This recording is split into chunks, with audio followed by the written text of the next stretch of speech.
Second টাইমারদের যে second time যে দিবে এটাও অনেকে অনেক লেট করে ফেলে ডিসাইড করতে করতে। Exactly. ওরা হচ্ছে দেখা যায় যে ভাবে যে আরে সব পরীক্ষা তো এখনো শেষ হয় নাই, দিইনি।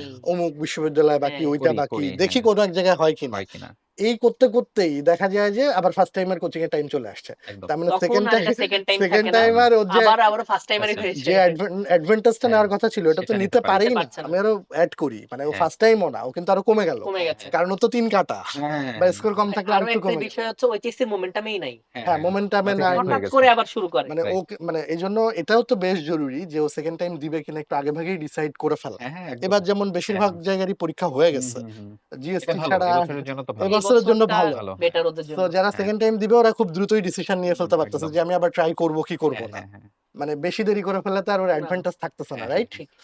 আচ্ছা, আর আরেকটা ব্যাপার আমার কাছে যেটা মনে হয়েছে সেকেন্ড টাইমারদের সেটা হচ্ছে যে আমরা যেভাবে ওদের জন্য কোর্সটা ডিজাইন করি, হুম। যে ফার্স্ট টাইমাররা আসার আগে ওর ডিটেইল ক্লাসে সব শেষ করবে।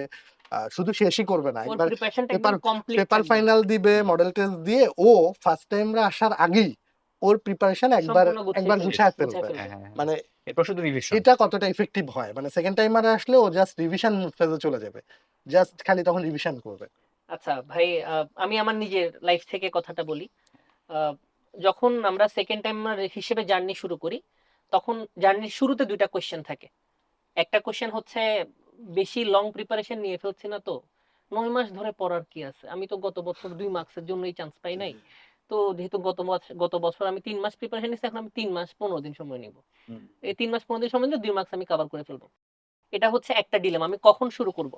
আরেকটা ডিলেমা হচ্ছে যে আমি আসলেই যদি আগে থেকে প্রিপারেশন নেওয়া শুরু করি, আমি যখন শেষ করব এরপর তো পড়াশোনা আবার ভুলে যাব। আমাকে বলা হচ্ছে সেকেন্ড টাইমের প্রিপারেশন ভাইয়া ৪ মাস ধরে ক্লাস চলবে। ৪ মাস ধরে অনলাইনে আমাকে ক্লাস নেওয়া হবে। আমার এবার পরীক্ষা চলবে। তাই ৪ মাস পর তো সব ভুলে যাব।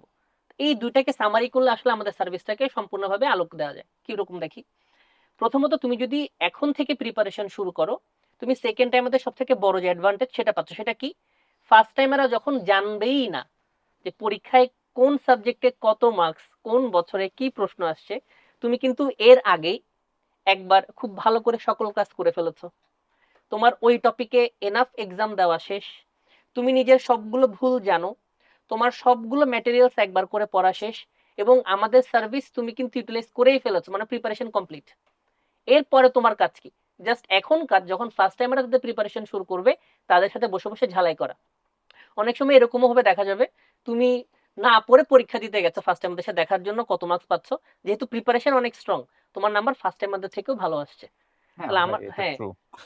হ্যাঁ, আমি সবসময় ভাই হ্যাঁ। এটা প্রায় সময় হ্যাঁ, হ্যাঁ, করতাম। আমি যখন হ্যাঁ। ফার্স্ট সেমেস্টারে পরীক্ষা দিতাম, আমি যে, না আমি আজকে না পড়ে যাব। হ্যাঁ, দেখি না কেমন পড়ে গিয়ে দেখি কত মার্কস। রেসিডুয়াল কি আছে। রেসিডুয়াল কি আছে? দেখা যেত রেসিডুয়াল আমার 50 এর মধ্যে 39 40 থেকে যাচ্ছে। হ্যাঁ, হ্যাঁ, এটা মানে পড়ে গেলে হ্যাঁ। এটা আরো 44 45 এ 45 চলে যাবে। এক্সাক্টলি। এটা একটা বিশাল অ্যাডভান্টেজ। যদি সেকেন্ড টাইমার হিসেবে আসলে সময়টা সেকেন্ড টাইমার না, প্রিপারেশন টাইমটা তোমাকে সেকেন্ড টাইম হিসেবে পরিচয় দেয়। যদি আসলে শুরু করতে চায় সেকেন্ড টাইমার, আমার মনে হয় এটাই সবথেকে best effective time. Time start করার জন্য।